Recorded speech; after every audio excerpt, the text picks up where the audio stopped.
Shabbat Shalom, it's good to see everyone. So as you know, my family just came back from our time away, and we were mainly in France. And really we were in the place where I grew up, a small little village in the Pyrenees, and we did week-long trips a few times over the summer. But what was maybe one of the most wonderful parts and heartening moments and unexpected for me was to see my children go through some of the same experiences that I went through when I was child, which I don't get to have that often. They ate breakfast at the same breakfast table I used to eat breakfast. They're eating the same foods. They're going around having similar experiences to I did, and running around the forest, being greeted by my parents in the morning. And they even still had some of the toys I had when I was little, and I was showing them the toys, how to play with them.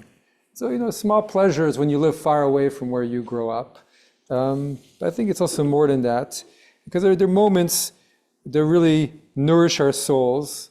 And really it's about memory, but it's even more than memory. It's when suddenly you get transcended out of your little self. And by sharing yourself with other people you love, that makes you feel even more connected to who you feel you really are. It makes you feel more centered in your own self.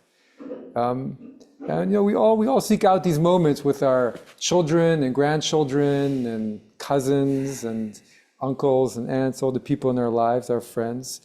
And this is also a big part of what Torah wants us to do. And we're in the part of the Torah that's very grand. It's about justice and against idolatry and about going to war, about many big, important things. And it wants us to do all these things, to bring compassion into every little act we do, to root out idolatry from our own selves and from the world around us, to take out the suffering.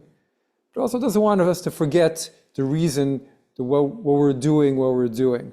And in the same section of the Torah, it was last week and this week too, it says, when you go out to war, what do you do when you go out to war? And there are all kinds of laws, but some of them say, well, if you're been drafted into the army in ancient times and you're still building your house, you should finish your house. You don't have to go to war. And if you just got married, you should spend time with your spouse. You don't have to come to war. And if you just planted a vineyard, even that, enjoy your vineyard for a little bit and then come and join. And it's not saying that they want people to avoid their service, but it's a way of saying that part of the purpose of life is to make these connections together, the pleasures of generations coming together, of dancing together, of expanding that feeling of being part of something greater, family, community, peoplehood, humanity, and take away a little bit of that loneliness of being that's such a part of life, and being a little bit of the peace and joy that's the purpose of all of our tradition and of everything that we're trying to do. And it's equally in its own way. Once you in that place, and you can go out and do all the grand things that Parsha wants you to do, go to war, fight for justice, remove inequality. And this is part of what this whole month of Elul, before the holidays, is about. Elul is an anagram for Anila Dodi V'Dodi Li. I am my beloved, and my beloved is mine. And it's a time, there's a verse we sing at weddings, because it's about love and about closeness with people that we love. So there's a month, but how do we seek out those moments of connection by asking forgiveness and repairing relationships with people with whom we've had rupture, and about trying to link our hearts together, and open up to something greater. And so we blow the shofar every day to remind us, well, what is this life about? It's about having those moments of connection, of expansion of ourself. And we do that every day to remind us, don't forget.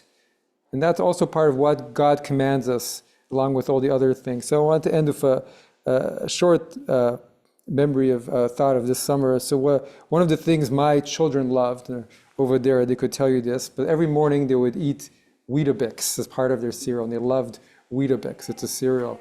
And they came to America, and they tried the American Weetabix, and the first thing they said was, blah. This is not as good as the European Weetabix. And so I thought, it's not so easy to recreate those moments. You can't just create them it's not like a magic formula. And for a while I was upset about losing the Weetabix moment there. It wasn't about the Weetabix, obviously. But in the end, it doesn't really matter because those moments, whenever we get them, they can be fleeting, they can be there, they still get inside of one and they still get inside of our relationships. And they still nurture us through those periods when we don't have them. And they continue to grow and bring meaning and purpose to our life. And that's the work of tshuva, that's the work of return that we do during that time. Returning to ourselves, returning to how we want to live our lives and to the people that we love. Shabbat Shalom.